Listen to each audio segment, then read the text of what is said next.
বাচ্চারা, প্রথমে আমরা কবি বিদ্যাপতির বিষয়ে সংক্ষিপ্ত পরিচিতি জেনে নিই। কবি বিদ্যাপতি ছিলেন মধ্যযুগের বাংলা সাহিত্যের বৈষ্ণব পদাবলী ধারার এক অন্যতম শ্রেষ্ঠ কবি। ওনার পিতা ছিলেন একজন বিদগ্ধ ব্রাহ্মণ, নাম গণপতি ঠাকুর। সংস্কৃত সাহিত্যে তার পাণ্ডিত্য অতুলনীয়। বিদ্যাপতি মিথিলার কবি হলেও বাংলা কাব্য সাহিত্যকে নানাভাবে প্রভাবিত করেছেন। তিনি মিথিলার রাজা শিব সিংহের সভাকবি ছিলেন। বিদ্যাপতির পদগুলো নিছক মৈথিলী ভাষায় রচিত।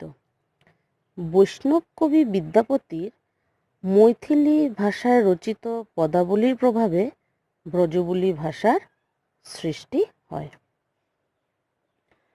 তো এই ছিল কবি বিদ্যাপতির সংক্ষিপ্ত পরিচিতি। এখন আমরা প্রার্থনা কবিতাটির বিষয় জানব। প্রথমে আমি কবিতাটি একবার রিডিং পড়ে দিচ্ছি, তারপরে লাইন বাই লাইন এটা বুঝিয়ে দেব। প্রার্থনা। কবি বিদ্যাপতি। তাতল সৈকত বাড়িবিন্দু সম, সুতমিত রমণী সমাজে, তোহে বিশরী মন তাহে সমর্পিলু, অবমজু হব কোন কাজে। মাধব হাম পরিণাম নিরাশা, তুহু জগত তারণ দীন দয়াময়, অতএ তোহারি বিষ আশা। আধো জনম হাম নিন্দে গঙ্গাইলু, জরা শিশু কতদিন গেলা। নিধুবনে রমণী রসরঙ্গে মাতুলু, তোহে ভজব কোন বেলা। কত চতুরানন মরি মরি যাও তো, ন তুয়া আদি অবসানা। তোহে জনমী পুন তোহে সমাওত, সগর লহরী সমানা। ভনয়ে বিদ্যাপতি শেষ সমন ভয়, তুয়া বিনু গতি নাহিয়ারা। আদি অনাদিক নাথ কহাওসি, অবতারণ ভার তোহারা। এই ছিল কবিতাটি।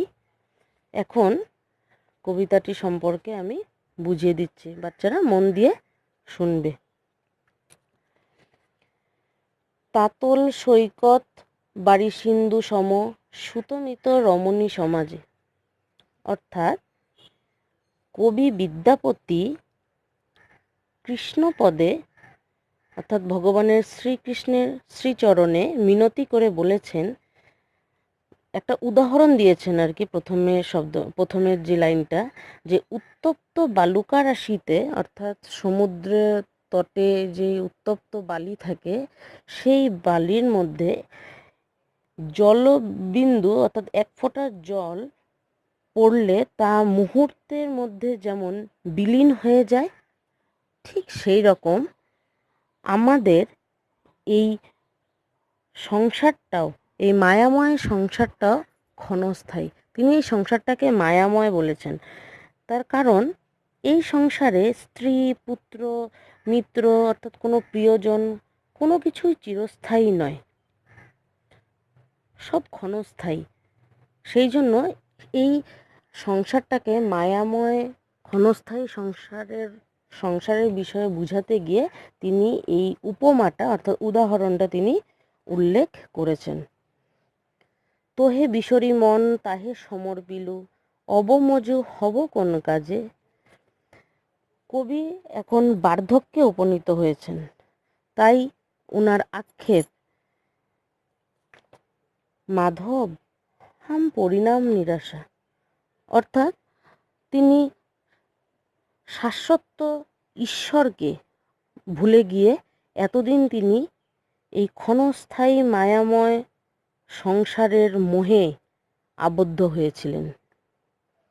এই সংসারের মোহে তিনি মোহাবিষ্ট হয়ে থাকার সময়, অর্থাৎ জীবনের শ্রেষ্ঠ সময়টাতে সময়টাকে তিনি ব্যর্থ ব্যয় করেছেন। অর্থাৎ সেই সময় তিনি ভগবানকে স্মরণ করেননি, ভগবানের নাম সংকীর্তন কিছুই করেননি। তুহ জগৎ তারণ দীন দয়াময় অতএ তোহারি বিষ আশা। তুহু অর্থাৎ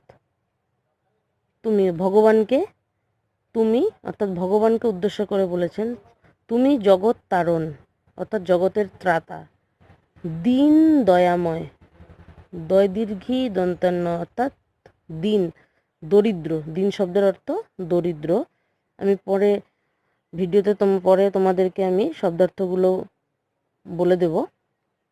দীন দয়াময় অর্থাৎ দরিদ্রের প্রতি তিনি দয়াশীল। অতএ তোহারই বিষ আশা। সুতরাং ভগবান তোমার উপরেই এখন আমার বিশ্বাস। অর্থাৎ কবি আক্ষেপ করে বলেছেন যে এখন কি উপায় হবে।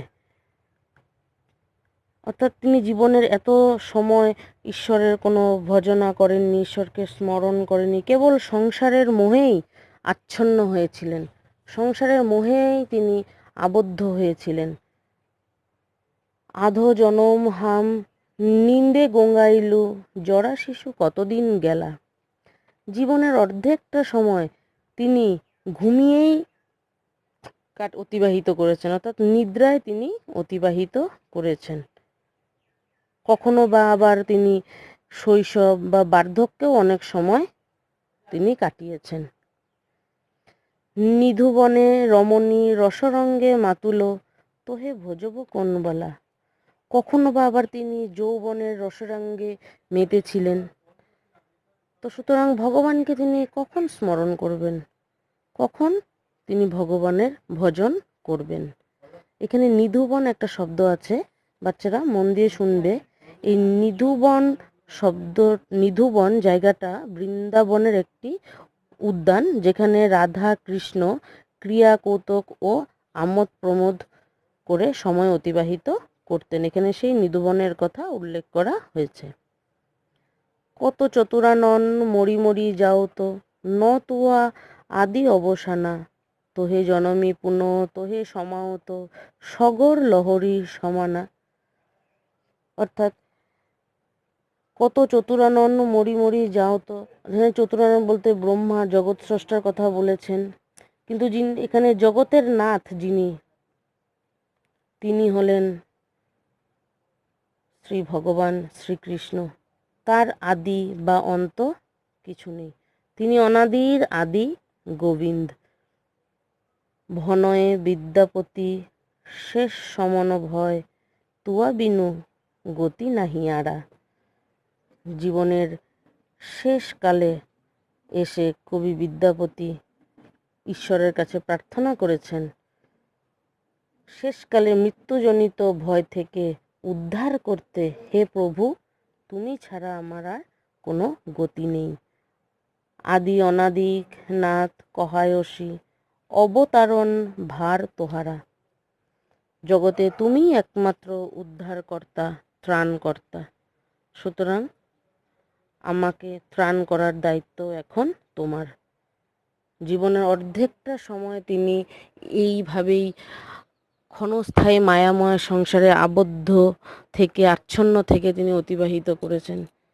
যখন উনি বুঝতে পেরেছেন তিনি ভগবানের কাছে প্রার্থনা করেছেন যে আর বাকি যেতটুকু জীবন ওনার আছে সেই সময়টুকু তিনি ভগবানের শ্রীচরণে নিজেকে সমর্পণ করলেন।